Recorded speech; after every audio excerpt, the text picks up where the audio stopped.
Assalamualaikum warahmatullahi wabarakatuh. Saya Fahmi Adumusi.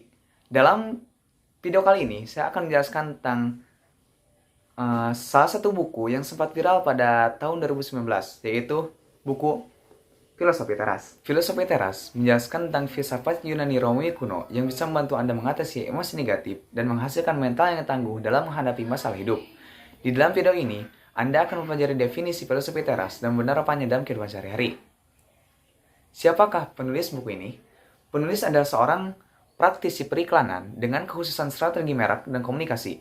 Henry juga bekerja di perusahaan dan biro iklan multinasional besar seperti Coca-Cola Indonesia dan juga Facebook.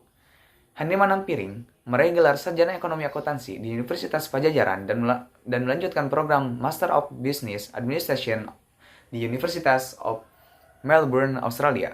Apa yang dibahas di buku ini? Pembahasan pertama adalah tentang tantangan hidup akan selalu ada. Anda bisa menyikapinya dengan mental tangguh. Orang-orang mendambakan ketenangan dalam hidup. Banyak dari mereka yang mengalami kecemasan, kekhawatiran, dan kekecewaan dalam kehidupan sehari-harinya. Filosofi teras tidak menjanjikan rahasia menghilangkan segala kesulitan dan tantangan hidup, tetapi justru menawarkan cara mengembangkan mental tangguh dan bersikap tenang. Pembahasan yang kedua adalah filsafat purba yang berumur 2000 tahun lebih, namun masih relevan dengan masa kini. Filosofi teras berasal dari filsuf bernama Zeno. Kira-kira 300 tahun sebelum Masehi, kapalnya yang berisi barang dagangan mahal karam. Ia terdampar di Athena, di sana ia mengenal filsafat dari guru bernama Crates. Dari situ, ia mempelajari filsafat lain dan kemudian menyebarkan ilmu ke masyarakat. Ia senang mengajar di sebuah teras berpilar, dalam bahasa Yunani disebut Stoa. Dan disitulah lahir istilah Stoicisme, diterjemahkan menjadi filosofi teras. Dalam filosofi teras, ada dua tujuan yang ingin dicapai. Pertama, hidup bebas dari emosi negatif, seperti hanya sedih, marah, cemburu, curiga, baper, dan lain-lain. Ketentraman ini hanya bisa diperoleh dengan memfokuskan diri pada hal-hal yang bisa Anda kendalikan. Apa yang dapat dikendalikan? Jawabannya adalah emosi negatif Anda, bukan faktor eksternal dalam diri Anda. Tujuan kedua dari ajaran filosofi teras adalah hidup dengan kebijaksanaan atau bagaimana Anda hidup sebaik-baiknya seperti seharusnya Anda menjadi manusia. Selanjutnya, ada 4 kebaikan utama dalam filosofi teras, yaitu 1. Kebijaksanaan.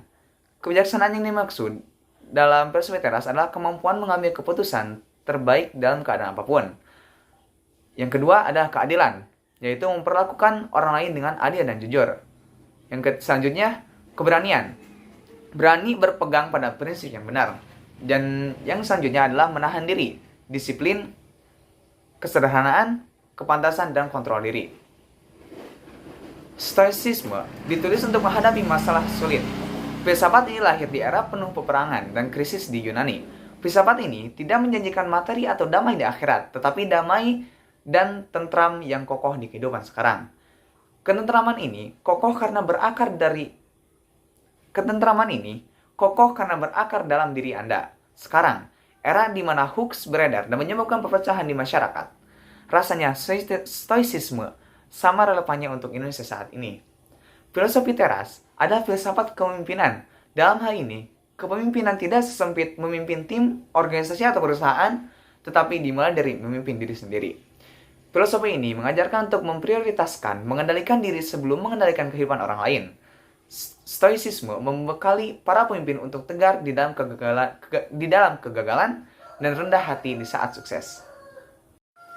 Kita lanjut ke pembahasan yang ketiga, yaitu manusia harus hidup selaras dengan alam jika ingin hidup yang baik. Hidup selaras dengan alam artinya Anda harus sebaik-baiknya menggunakan nalar, akal, sehat, dan rasio karena itulah yang membedakan manusia dan binatang. Ketika Anda tidak menggunakan nalar, selain Anda menjadi sama dengan binatang, Anda akan rentan merasa tidak bahagia karena Anda tidak selaras dengan alam. Misalkan, ada suatu kejadian ketika Anda membaca sebuah tulisan provokatif di media sosial dan langsung emosi, sehingga Anda marah-marah di kolom komentar dan segera membagikan tulisan itu ke banyak orang tanpa mengecek dulu kebenarannya. Dari contoh itu, Anda sedang tidak menggunakan nalar atau rasio dan hanya mengikuti hawa nafsu. Tindakan tadi hanya akan membawa hasil yang negatif.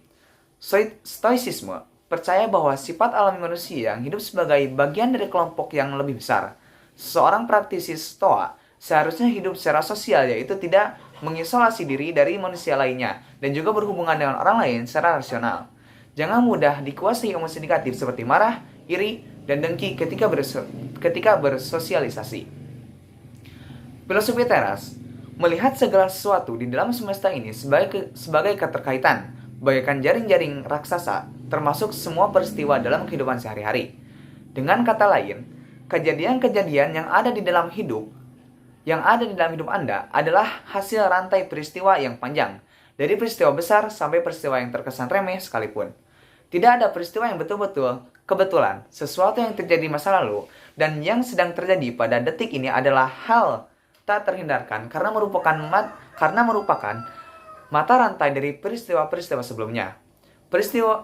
Filosofi teras melihat semua peristiwa hidup sebagai keteraturan kosmos dari peristiwa-peristiwa terkait yang mengikuti aturan alam.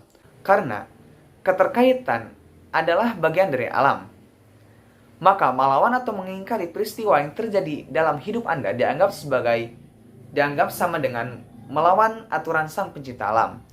Jadi, untuk apa menyesali memprotes masa lalu? Semua hal terjadi mengikuti aturan Sang Pencipta. Melawan atau mengingkari apa yang telah terjadi artinya keluar dari keselarasan dengan alam dan menyebabkan Anda tidak bahagia. Kita berlanjut kepada pembahasan yang keempat. Anda tidak akan pernah mampu mengendalikan semuanya di dunia ini. Jika harus memilih, hanya mengingat satu kutipan saja dari berbagai teks tentang stoicisme, maka kutipan dari Epictetus. Kutipannya adalah, ada hal-hal di bawah kendali kita, dan ada hal-hal yang tidak di bawah kendali kita. Prinsip ini disebut dikotomi kendali. Beberapa hal tidak di bawah kendali Anda antara lain. Yang pertama, tindakan dan opini orang lain.